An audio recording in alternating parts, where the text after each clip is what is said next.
engines and salt.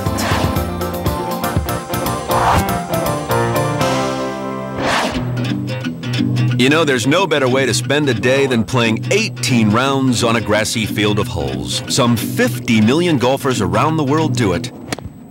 I'm just not one of them. Just a little divot over here. Nothing to be concerned about. I don't want to hit these guys down here. Luckily, there's a club designed for players who suck like me. Sorry, gentlemen. How do you make a golf club that improves a player's shot?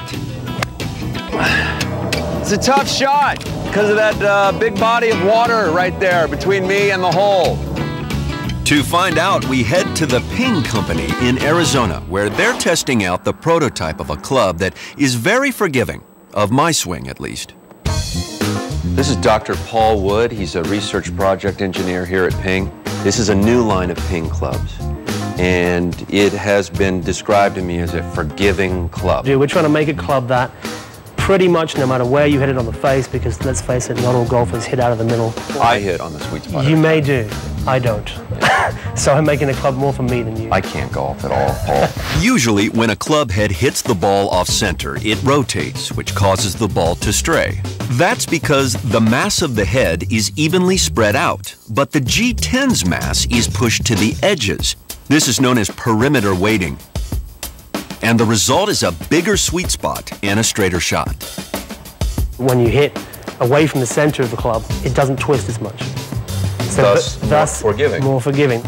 To measure the accuracy of the club design, Paul uses the automated swinging machine known as the Ping Man. Dr. Wood, are you positive it's a man, anatomically speaking, or is it characteristically a man? I think mostly because he plays like a man. He gets frustrated just the same as we do. Refuses to ask for directions when he's lost. Pretty much. Stuff like that. This is actually the 6th Ping Man. The first one, named Mr. Ping, was developed by company founder Karsten Solheim, who used his aeronautic background and mechanical engineering skills to design and test all his clubs. Should we fire this up and see what a sort of perfect swing looks like? Remarkably simple. Okay, I should probably stand over there, huh? Yeah, stand back a little. Okay, great. This side's better. Okay.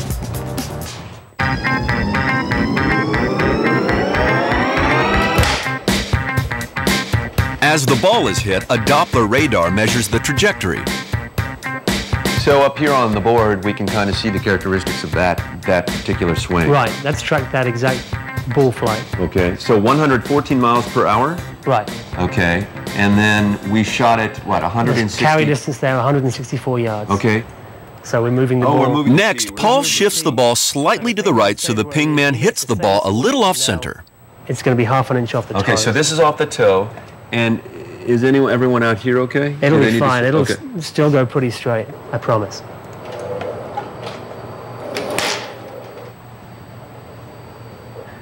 The distance is a little shy, about 5 yards. Yeah, about 5 yards less, and it's a little right, but that's pretty forgiving. It's just a few yards to the right. So in doing this, you've hit a perfectly straight ball, and then you can adjust it and hit one off the toe. So you can hit high, you can hit low, left and right, and it'll still perform pretty well. Okay. So that's a pretty sophisticated design. A lot of work goes into that small piece of metal. To actually make this ultra-modern design come to life, we're using an ancient technique of forming metal. This is the first step in the manufacturing process of these clubs. Pete Polian is the general manager here at Ping. It's a green plastic 5-iron. What is this, Pete? This is wax, and what we're going to do is we're going to actually replicate in metal exactly what you see here. Casting is an old-world method of shaping metal by melting it down and then pouring it into a hollow mold. To build this mold, though, we start off with a body double. We're going to take the design, a mold is going to be made. That mold is going to have all of the detail that we've got in this product, and we're going to inject a paste wax. Okay? It's about the consistency of toothpaste. And we're going to push that into this mold. This is the paste wax. This is solidified paste wax. That's correct. So the wax replica, this is exactly how this iron is going to look. You have all the detailing in here. You even have a number here that tells you this is an 8-iron. Basically, we're going to continue to replicate this all the way down the line. So we have a long way to go before we can get out on the course. Yes. We gotta go from model to metal without losing a single detail, and that all happens with the layers of sand and minerals that are used to create the mold. This is where the ceramic mold really comes together, and it starts by dipping our wax molds into a zircon slurry. Even though these ceramic molds will be used only one time, they're surprisingly high-tech. The innermost layer that we see here is based on zircon, very fine zircon particles, and that's because it takes a beautiful image of the wax pattern, and because zircon won't react with a liquid metal during casting. After it got its zircon slurry bath, it goes in here, a bubbling crude of sand. And this is a really fine grade of sand. This sand is made of quartz glass. It's going to give the zircon structural support during the casting process. It's the first coat of sand that it'll get, followed by 3 more. So after 4 dippings of varying slurries and sands, we wind up with this thing, a kind of gray, still wet ceramic tree. Now, inside this thing, we still have our green molds of the actual clubs. To melt away the wax, the molds are quick steamed in an autoclave. Now the reason they have to heat this so fast is because if you just slowly cook out the wax, it'll swell up and pop the fragile ceramic. So they have to get the wax out very fast. They use very hot, high-pressure steam to cook the outside of the wax and melt it before the body of the wax heats up and swells.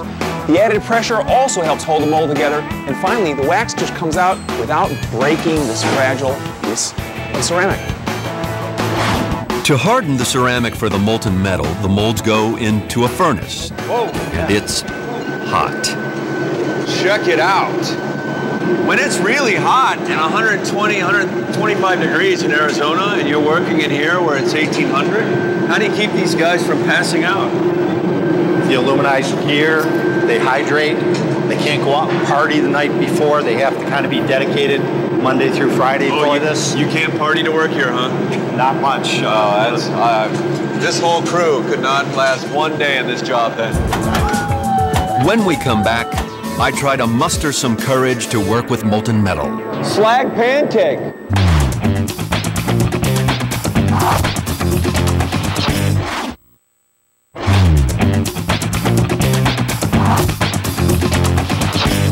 Hello, my name is Brian Unger. Today we're making golf clubs. Welcome to the world of Ping. Everything here is designed to take the heat, including our fashionable metallic uniforms. Sorry. We're throwing in 500 pounds of metal.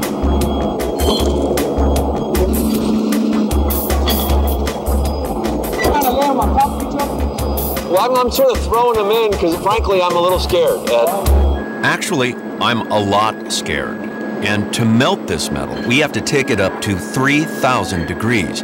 At that heat, any impurities that will cause a flaw in the club head rise to the surface. You're going to peel that off. It's like a big pancake, right? Exactly. Slag pancake. Unbelievable. This guy, Ed, is a cowboy. Fearless. It's like he's making a batch of chicken soup. You're not intimidated by that at all. So from these ovens, these ceramic molds that are 1800 degrees, and into them we'll pour the metal that will eventually become the club. That metal is 3,000 degrees. So 3,000 degrees goes into 1,800 degrees. They're working with a lot of heat here.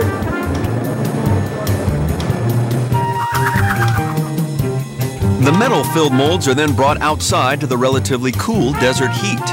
As the metal solidifies, the molds self-destruct.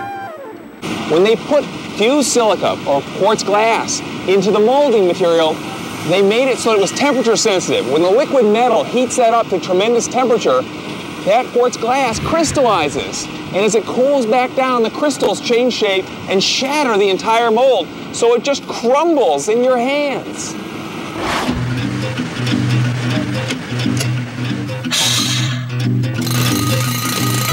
just like fresh dinner rolls out of the oven. Voila! 7-iron. Our club heads have the innovative perimeter weight design, but they're not going to help my game at all unless they're fitted properly, and that all happens here. This is the iron assembly for the G10 line. This is where the shaft meets the iron. I got a lot of G10 clubs to put together today, don't I? Yes, I hope so. Where do we begin? Let's go to the beginning of the line, right down this way. Beginning of the line, right down this way? Okay. Mark Dressman is the floor supervisor here and my guide for the day. This is a nice, good, the thing about this club, the sweet spot on it is really very big. Very big. The center of gravity is great. Very forgiving club. You're probably swinging pretty slow. All right, so should we roll on with epoxy here? Yes. Higher? Oh, that's perfect. That's perfect. Right there. And then I just push this down. Now you want to put it on that plate and align it. Straight angle. And you want that perfect. You don't want to look down the shaft and see that it's not aligned. Yes. Yeah. Are we in? You're in. Are you liking it? Yep. Okay. From the length of the shaft to the grip of the handle, each part of the club is measured precisely. But for the perfect fit, no measurements are more important than the loft and the lie. The loft and the lie. And that's the angle of the way the club lays on the ground and the angle of the face. This computer gauge calculates the loft and lie. There's a camera in here, and it's reading the grooves on the face, and that reads the lie. And the angle that this moves reads the loft. It's telling you right now that to make it more upright, you have to bend it up, and to make it stronger, you have to pull the other direction. To actually adjust the loft and lie, there's nothing high-tech about it. Give it a whack. Yeah. And Little one. No, it's too little. see, I'm a righty, so I want to get over here. But that's not how you do it. Here, wait a minute. I can't do it. Hit it again. Try that one. The way you're doing it, it's too soft. I'm hitting it too soft. Yeah. So I got a whale on this thing.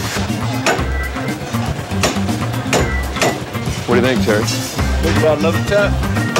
There you go. Let's look at that. Let's look at. Oh, look at that! It only took 35 minutes. This is like a lazy Susan. Of all the different gram weights. And what are these weights made of? I don't know. You asked me a question, I don't know. These perimeter weight clubs are now perfectly adjusted for the player who ordered them, but what about me? Which club is right for me? Well, I head out with fitting specialist Phil Everson for a one-on-one. Well, what if I'm a crappy golfer? Well, that's perfect here because we do have a chart, and it'll recommend a color code for Oh, us. so on the chart it says crappy golfer. No. So we'd give you a color code, and then as you start to play more, the colors can be adjusted. The lie angle of the club can be adjusted. And I'm just going to take a quick measurement from the top of the left wrist for a right-handed golfer. If we go here 6 foot to 6'2". Now, before Phil even sees my swing, he assigns me to green. Let's just start with this here. Okay. All right. So we'll just let you hit a few shots. Okay, cool. Yeah. All right. You need a flatter club. Now, will you be looking at my loft and my lie? Mm-hmm. You will. Yes. Look at that. Wow.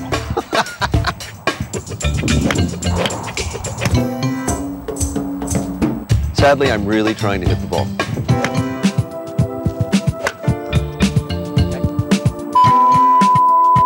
Phil fits the club to my swing and switches me from green to blue. Besides knowing that I suck, what else are you being able to assess from my swing? Well, I'll have to watch you hit a few Not much. more. Trash though. Okay.